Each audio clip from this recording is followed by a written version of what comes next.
Here, I finally get to my point. William Randolph Hearst. William fucking Randolph Hearst. So William Randolph Hearst went on a yellow paper journalism campaign about the effects of marijuana and all this because he owned like the newspaper, like he had a bunch of newspapers, a bunch of publications. He also was heavily invested in the lumber industry. And when they were figuring out that cannabis was able to replace this and that and this, his money was like, they were coming for his money. And so he started this heavy campaign against marijuana. And William Randolph Hearst was also a very well-known racist. So he assigned this to the Mexicans. He assigned this to black people. He assigned this pure across the board and made it racist as hell. And the absolute most tragic part about that is I've heard his talking points come out of people in my generation. Oh, yeah. Like, none of this is true. He made all this shit up. And sidebar to my sidebar, do you know what yellow journalism was? I thought it was something racist when I first read it. I don't think I'd heard that name before, no. So it's either yellow journalism or yellow page journalism. It was like exclusively William Randolph Hearst, and the chemicals that they used on their paper aged the paper prematurely. So it looked like you were reading really old things that, like, wow, these stood the test of time, but the shit was like a week old. Huh, interesting. So, yeah, I didn't know what yellow page journalism was until today. I had never heard that before, yeah. Yeah, I thought that was pretty interesting.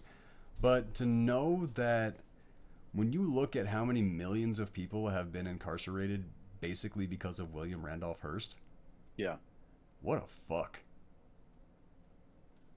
Well, you want an interesting thing. So you've heard of the movie Citizen Kane, right? Based off him. Yeah. Yeah. Yeah, that was Orson Welles literally trying to do a takedown of this guy by doing an unofficial, unauthorized biography movie of him. Crazy. Which I need to go watch Citizen Kane because I tried to watch that when I was like 9 years old. Oh, that's too young. You're gonna be bored out of your fucking mind at that age. Are you kidding me? Well, you know, even when I was a kid, I was really into like I told you, I grew up on like Nick at Night. I was into older stuff, everything like that. Fair. Like That's fair. I thought this was my kind of jam.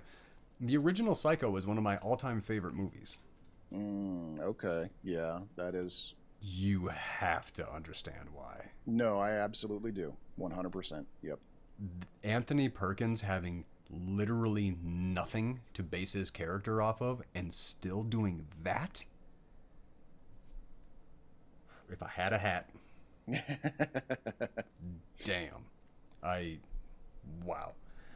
But everything that I learned about Reefer Madness and a little bit about the times, all that, and Doc, it is really hard to find trivia and information about this.